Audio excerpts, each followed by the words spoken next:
No!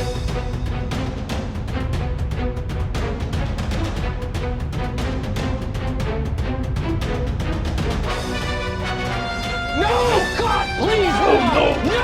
Nope.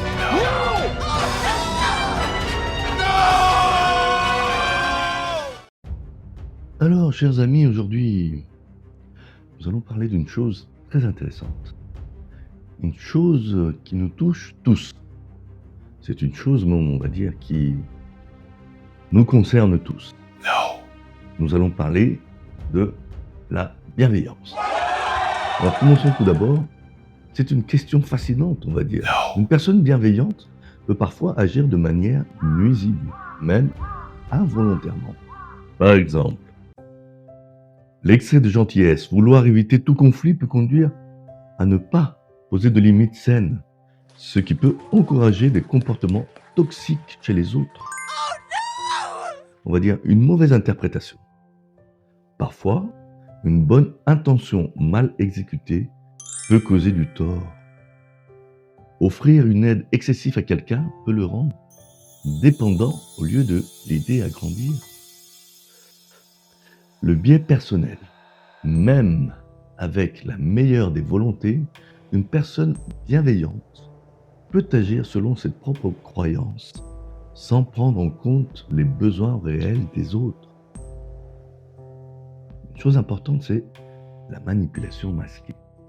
Certaines personnes affichent une bienveillance superficielle, mais utilisent leur gentillesse pour manipuler et obtenir des résultats et quelque chose en retour.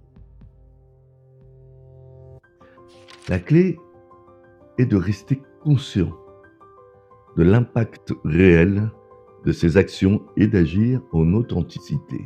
Selon toi, qu'est-ce qui se distingue et qu'est-ce qui distingue une véritable bienveillance d'une bienveillance mal placée?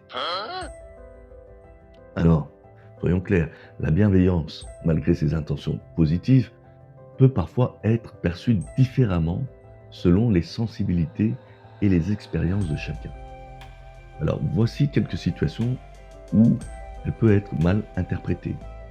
Alors, premièrement, on va parler de intrusion involontaire. Une personne qui veut aider peut sembler envahissante ou donner l'impression de ne pas respecter l'autonomie des autres. No. Alors, pitié au lieu de respect, ça aussi c'est important.